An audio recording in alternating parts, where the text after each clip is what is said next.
Max Verstappen revient sur les nombreuses critiques à son égard en 2024 pour avoir participé à plusieurs courses de sim racing pendant les week-ends de Grand Prix. Oui, oui, mais fais, vas-y, fais. Couche-toi à 4 heures du mat, comme ça tu auras que des Grands Prix de Hongrie 2024 où tu vas péter un câble, tu percuteras tout le monde. Fais donc, Max. Ah oui, vas-y, fais-toi plaisir. Beaucoup de gens m'ont critiqué, donc pas seulement dans l'équipe, mais vous savez, c'est toujours comme ça dans l'équipe. Tant que tout va bien, je peux faire ce que je veux.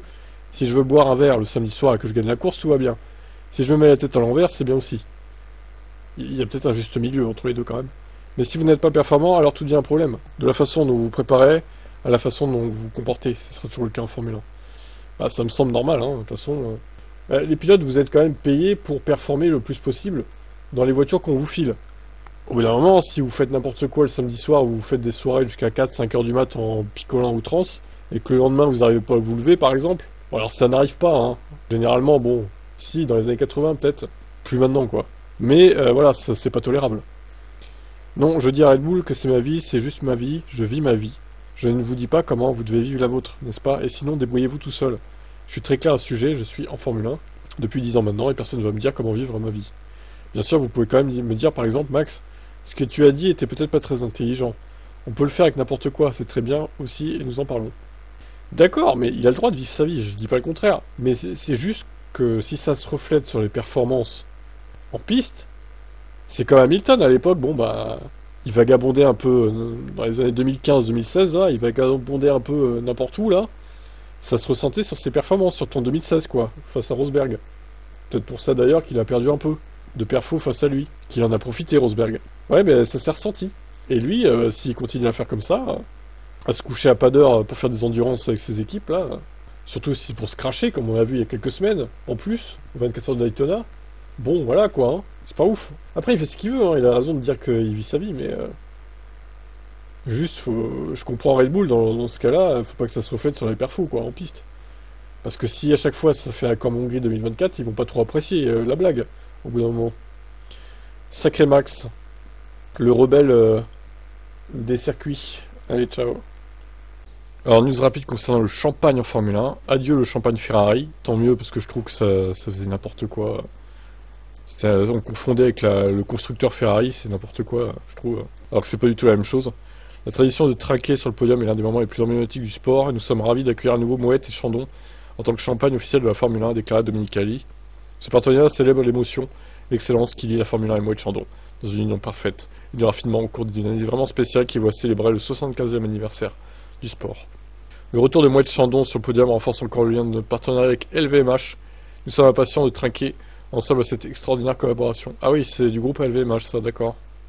Nous sommes honorés et excités de revenir en tant que champagne officiel de la Formule 1, célébrant une histoire partagée, de triomphe collectif, de dévouement depuis les années 1950, en honore à l'extraordinaire travail d'équipe, la précision illimitée, la poursuite de l'excellence. Bref, voilà. Bon, ça change pas grand-chose hein, pour le sport, mais j'ai toujours trouvé ça étonnant de voir un champagne Ferrari, quoi. Bon, après, c'est mon avis. Ciao.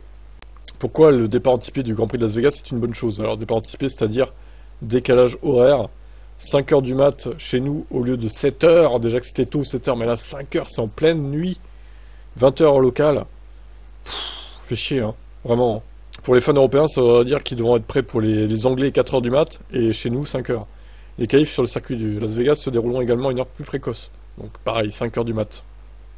Les organisateurs ont donné cette explication, cet ajustement est basé sur les commentaires, les idées et l'expérience des 2 premières courses.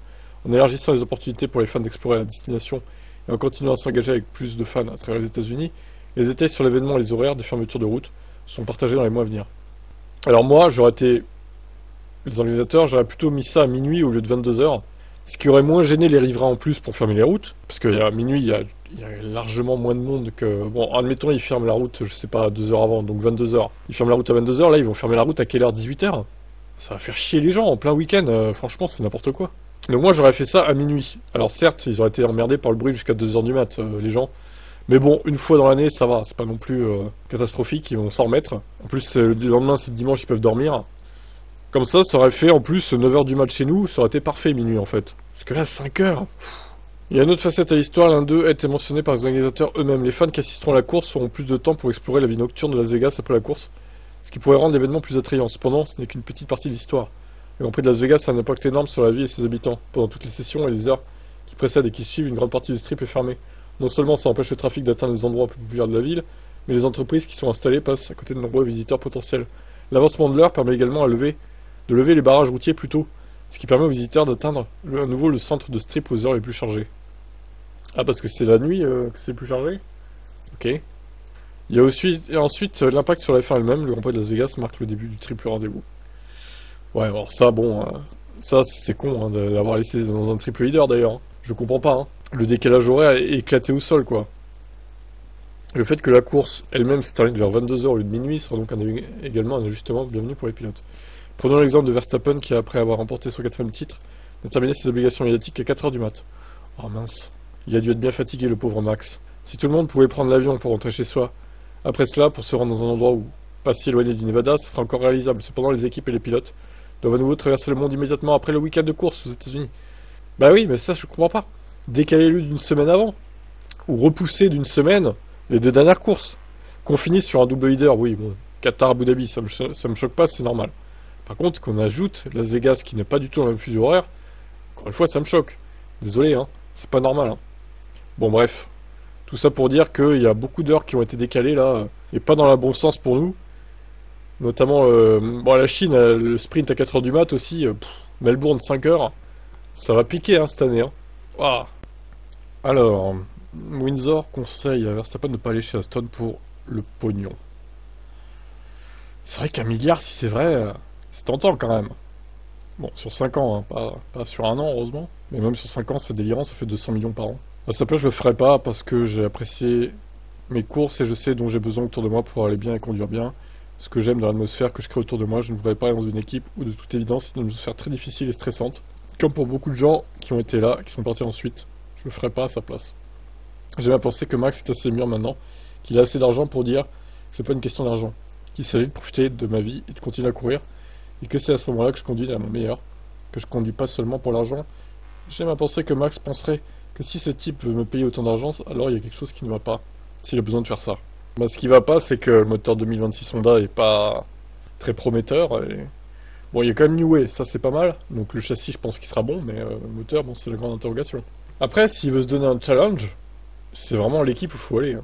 Si Adrian Newey disait à Max, écoute Max, je vais être dans cette équipe, j'adore être ici, je vais y rester pendant les 10 prochaines années. Je peux te dire maintenant que nous allons gagner beaucoup de courses. Si tu veux nous rejoindre, nous allons gagner beaucoup de courses, beaucoup de championnats, allons-y. Si j'étais Max, je le ferais probablement.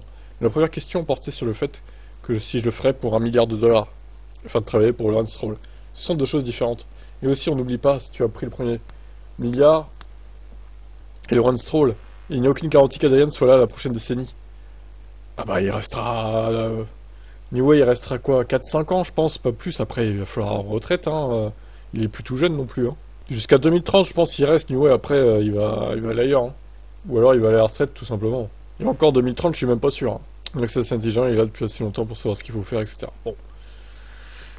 À voir ce qu'il décidera, maintenant ça va se jouer entre Aston et Mercedes je pense pour 2026, voire peut-être 2027, il va peut-être laisser une chance à Red Bull en 2026. Il va peut-être rester chez eux en 2026, mais il va se casser les dents, c'est sûr. Bon, peut-être qu'il changera en 2027 du coup.